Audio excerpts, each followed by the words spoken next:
Hello guys, নমস্কাৰ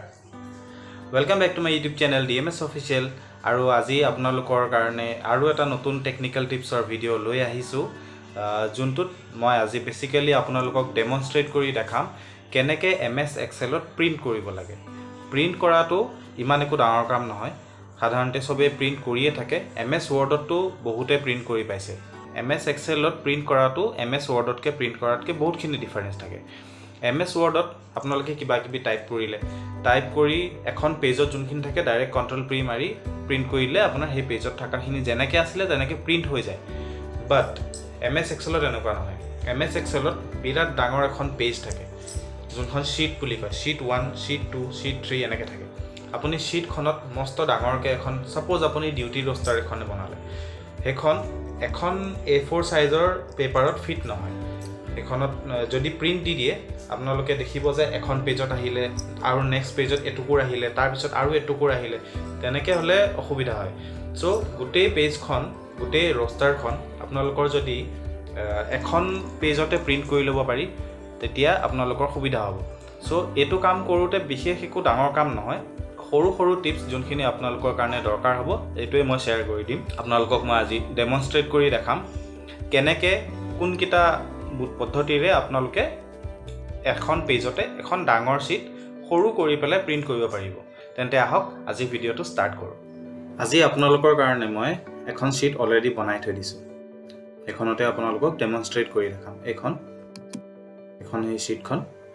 শীটখন মই বনাই ৰাখিছো মোৰ ষ্টাফৰ ডিউটি ৰস্টাৰখন যেনেকৈ আপোনালোকক ক'লো এখন ডিউটি ৰস্টাৰ হয় এই ৰস্টাৰখন বনাই থৈ দিছো এতিয়া আপুনি এখন প্ৰিন্ট কৰিব বিচাৰিছে সাপোজ ইয়াত গলো প্ৰিন্টত যাব প্ৰথমতে প্ৰিন্ট প্ৰিভিউ চাব নহয় জানো প্ৰিন্ট প্ৰিভিউলে গল কিন্তু দেখিছে যে এটুকুৰহে আহিছে এনেকৈ এটুকুৰ আহিলেতো আপোনাৰ কাম নিদিব প্লাস কেখন পেজত আহিছে সব এই তলত লিখা থাকে 1 of 5 মানে 5খন পেজত টুকুৰাকে এই গোটেই এখন শীট 5খন পেজত আহিছে আমাক এতিয়া লাগে এই গোটেই শীটখন লাগে এখন A4 পেপাৰতে আমাৰ এইখিনি ফিট কৰিব হ'ব লাগে সো এইখিনি কৰিবলৈ হলে তাৰ আগতে এটা চাই লওঁ যে এইখিনি চক ইয়াত বৰ্ডাৰ বিলাক মই একো দিয়া নাই এটা প্ৰিন্ট কৰোতেও আপোনালোকে প্ৰিন্ট প্ৰিভিউত চাওঁতে যোনটো দেখিব হেতু প্ৰিন্টটো হ'ব ইয়াত সব কোনো ধৰণৰ বক্স বিলাক নাই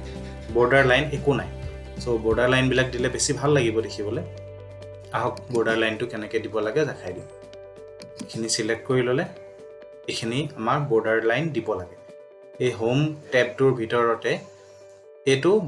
বৰ্ডাৰ্স বুলি প্লে থাকে ইয়াতে অল বৰ্ডাৰ্স দি দিব ঠিক আছে দিয়া লগে লগে সব বিলাক বক্সৰ আখে এটা বৰ্ডাৰ লাইন আহিব আৰু অলপ ধুনিয়া কৰিবলৈ হলে এটোৰ এটা আউটসাইডত এটা ডাৰ্ক ঠিক বৰ্ডাৰ এটা দি দিওঁ অল বৰ্ডাৰ্সৰ ওপৰতে আকৌ এবাৰ ঠিক বৰ্ডাৰ দি দিব এতিয়া সব আৰু অলপ ধুনিয়া লাগিছে নে দেখিবলৈ ঠিক আছে আহক এখন এতিয়া প্ৰিন্ট কৰো প্ৰিন্ট কৰিবলৈ হলে আমি আকৌ যাম ইয়াতে প্ৰিন্টত যাম প্ৰিন্ট কৰাৰ আগতে সদায় প্ৰিন্ট প্ৰিভিউটো চাই ল'ব হঠাতে এনেকৈ প্ৰিন্ট দি দিয়াৰ লগে লগে আপোনাৰ টুকুৰাকে কিমান পিস আহিব কোনো গ্যাৰান্টি নাই চাওক প্ৰিন্ট প্ৰিভিউ চাই প্ৰিন্ট প্ৰিভিউত আমি দেখিছো যে 5খন পেজত ভাগ হৈ আহিব তেনেকৈ হলে নহব সো আহক সৰু কৰো এতিয়া আমি পেজ সেটআপলৈ যাম প্ৰথমতে পেজখন আমাৰ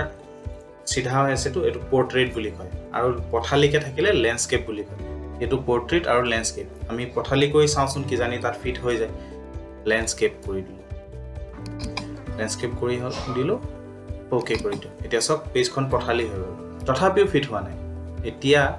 এখিনি আমি অলপ সৰু কৰিব লাগিব সৰু কৰি পেজখনত ফিট কৰিব লাগিব সো এতিয়া আমি ট্ৰাই কৰিম পেজ সেটআপত গৈ পার্সেন্টেজটো কমাই দিম যোনটো নরমাল যোনটো সাইজ থাকে 100% ত দেখায় আপোনালোকক তো আমি অলপ কমাই দিম 50% মান কৰি দিম এতিয়া সব এতিয়া আমাৰ কিমান তাৰিখলৈকে আহিছে সব 19 তাৰিখলৈকে আহিছে এতিয়াও 30 তাৰিখলৈকে আহা নাই আকৌ অলপ সৰু কৰি চাওঁ 40 কৰি দিলো বাৰু এতিয়াও আপোনাৰ গোটেইখিনি আনে 26 লৈকে আহিছে কিন্তু ইয়াতকে বেছি যদি সৰু কৰি দিয়ে আপুনি নিজে প্ৰিন্ট কৰাৰ পিছত কি লিখা আছে ধৰিবই নোৱাৰিব বহুত সৰু হৈ যাব আখৰবিলাক সো আমি এতিয়া কি কৰিম বেলেগ এটা পদ্ধতি চাওঁ শো মাৰ্জিনত শো মাৰ্জিন কৰি দিয়াৰ লগে লগে এই সাইডৰ যোনখিনি এইখিনি আৰু এইখিনি জেগাটো আমি ইউটিলাইজ কৰিব পাৰোঁ এফাললৈকে যদি পেজখন যদি ইফাললৈকে যোৱা হ'লে আৰু অলপ নিশ্চয় আঁতিব এতিয়া আহক এইটোত ডাবল ক্লিক কৰি টানি আনো আহিলে আকৌ এইফালে ডাবল ক্লিক কৰি সাইডলৈকে টানি দিম এতিয়া সব ধুনীয়াকৈ 30 তাৰিখলৈকে আহিব এতিয়া আমি প্ৰিন্ট কৰিব লাগে প্ৰিন্ট কৰাৰ আগতে আপোনালোকক আৰু এটা বস্তু দেখাই দিম যে এই পেজখনত কোনোবা জায়গা এটাত সাপোজ এইফালে বহুত দূৰত আৰু এটা কিবা আখৰ এটা কিবা এটা লিখি থৈ দিছে ঠিক আছে তো সো এইখিনিটো আমাক দৰকাৰ নাই এতিয়া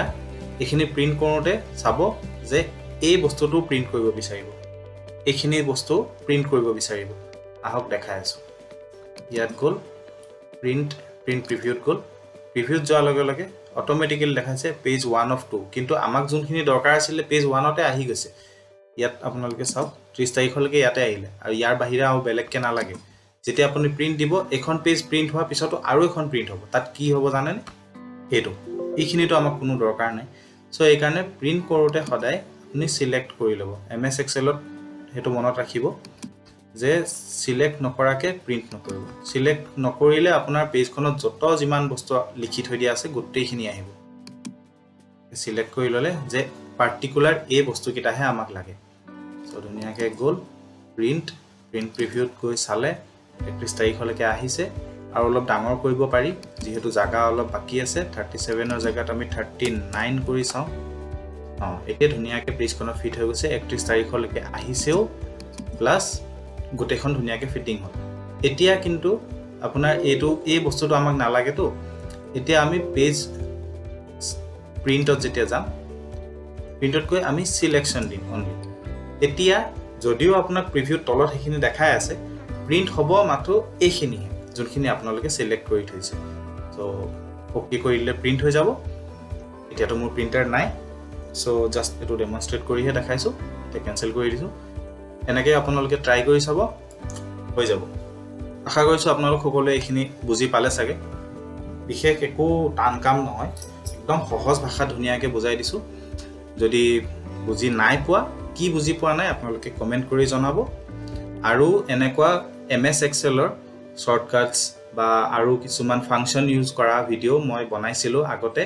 এই আই বাটনত আহি আছে চাগে চাওক আৰু তাৰ পৰা চাব পাৰিব তলৰ ডেসক্ৰিপচনৰ লিংকটো দি দিম তাৰ পৰা চাব পাৰিব সো গাইজ আজিৰ এই ভিডিওটো ইমানেই আছিলে আশা কৰিছো আপোনালোকে ভিডিওটো চাই ভাল পালে চাগে যদি ভাল লাগিছে লাইক এটা কৰি দিব